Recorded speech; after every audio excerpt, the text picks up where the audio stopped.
ನಮಸ್ಕಾರ ಸ್ನೇಹಿತರೆ. ತುಂಬ ಸರಳವಾಗಿ ಮಹಾಲಕ್ಷ್ಮಿ ಅಮ್ಮನವರಿಗೆ ಇಷ್ಟವಾಗುವ ರೀತಿಯಲ್ಲಿ ಹಬ್ಬವನ್ನು ಹೇಗೆ ಸರಳವಾಗಿ ಮಾಡುವುದು ಅಂತ ಹೇಳಿ ತಿಳ್ಕೊಳ್ಳೋಣ.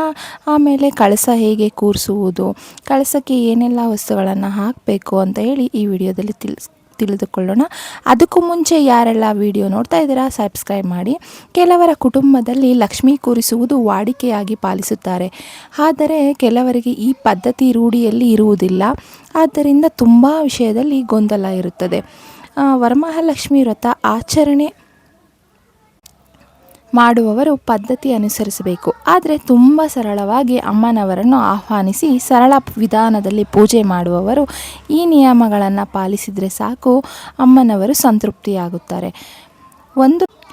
ಒಂದು ತಟ್ಟೆಗೆ 5 ಇಡಿ ಅಕ್ಕಿ ಹಾಕಿ, ಅಷ್ಟದಳ ಪದ್ಮ ರಂಗೋಲಿ ಹಾಕಿ, ಹೂವು ಇಟ್ಟು ಕೈ ಮುಗಿದು ತಾಮ್ರದ ಅಂದರೆ ನಿಮಗೆ ಯಾವ ರೀತಿ ಯಾವುದು ಆಗುತ್ತೆ ನಿಮ್ಮ ಅನುಸಾರಕ್ಕೆ ತಕ್ಕಂತೆ ತಾಮ್ರದ, ಹಿತ್ತಾಳೆಯ, ಪಂಚಲೋಹದ ಅಥವಾ ಬೆಳ್ಳಿಯ ಯಾವುದಾದರೂ ನಿಮ್ಮ ಶಕ್ತಿಗನುಸಾರವಾಗಿ ಇಟ್ಟು ಆ ಚೊಂಬಿನಲ್ಲಿ ಶುದ್ಧ ಅಂದರೆ ಪರಿಶುದ್ಧ ಮಡಿ ನೀರು ಹಾಕಿ, ಅರಿಶಿನ ಕುಂಕುಮ ಹಾಕಿ, ಅಕ್ಷತೆ ಹಾಕಿ, ಹೂವು ಹಾಕಿ, ನಿಮ್ಮ ಬಳಿ ಇದ್ದರೆ ಬೆಳ್ಳಿ ನಾಣ್ಯ, ಗೋಮತಿ ಚಕ್ರ, ಕವಡೆಗಳು, ಕಮಲದ ಬೀಜ ಮತ್ತು ಇದು ಅಕ್ಷತೆ ಎಲ್ಲ ಹಾಕಿ, ಲಾವಂಚ ಬೇರು ಹಾಕಿ, ಅಂದರೆ ಗಂತಿಗೆ ಅಂಗಡಿಯಲ್ಲಿ ಸಿಗುತ್ತೆ ಆ ಲಾವಂಚ ಬೇರು, ಮತ್ತು ಅಡಿಕೆ 3ರಿಂದ 5 ಹಾಕಿ, ಮತ್ತು ಕುಬೇರನ ಕಾಯಿನ್ಗಳು ಸಿಗ್ತವೆ, ಅದು 1 ರೂಪಾಯಿದಾದರೂ ಸರಿ, 5 ರೂಪಾಯಿದಾದರೂ ಸರಿ ಹಾಕಿ ಪರವಾಗಿಲ್ಲ.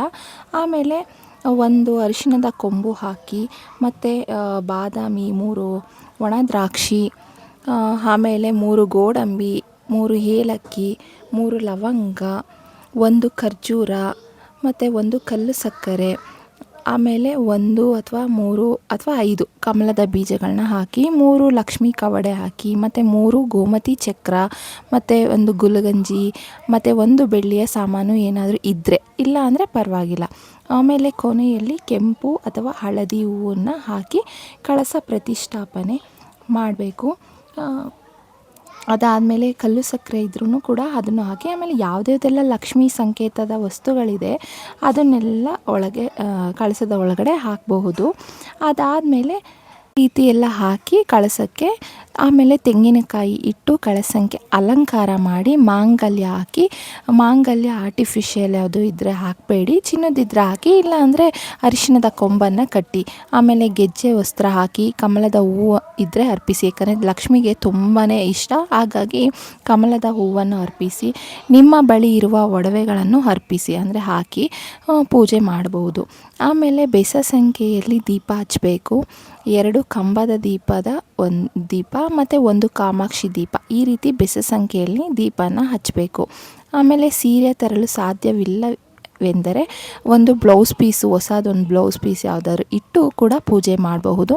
ಆಡಂಬರಕ್ಕಿಂತ ಮನಸ್ಸಿನಲ್ಲಿರುವ ಶ್ರದ್ಧೆ, ಭಕ್ತಿ ತುಂಬ ಮುಖ್ಯವಾಗುತ್ತದೆ.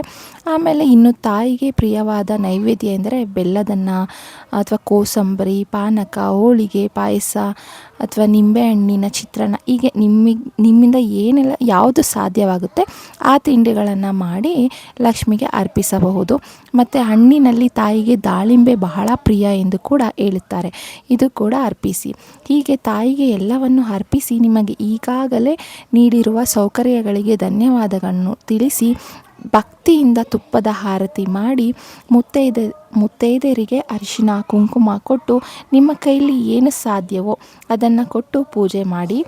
ಇಷ್ಟು ಸರಳವಾಗಿ ಪೂಜೆ ಹೇಗೆ ಮಾಡೋದು ಅಂತ ತುಂಬ ಜನ ಆಡಂಬರವಾಗಿ ಮಾಡ್ತಾರೆ. ಆಡಂಬರಕ್ಕಿಂತ ಮನಸ್ಸಿನಲ್ಲಿರುವ ಶ್ರದ್ಧೆ, ಭಕ್ತಿ ಅದು ದೇವರಿಗೆ ಇಷ್ಟ ಆಗುತ್ತೆ ಅಥವಾ ದೇವರಿಗೆ ಅರ್ಪಿಸುತ್ತೆ ಅಂತಲೇ ಹೇಳ್ಬೋದು. ತುಂಬ ಆಡಂಬರದಲ್ಲಿ ಏನೇನೋ ಥರದ್ದು ಡೆಕೋರೇಷನ್ ಮಾಡೋರು ಮಾಡ್ತಾರೆ. ಎಷ್ಟು ಸಾಧ್ಯವೋ ನಮ್ಮ ಕೈಯಲ್ಲಿ ಏನು ಸಾಧ್ಯವೋ ಹೇಗೆ ಮಾಡೋಕ್ಕೆಲ್ಲ ಆಗುತ್ತೋ ಆ ರೀತಿ ಮಾಡಿದ್ರೆ ಅಷ್ಟೇ ಸಾಕು.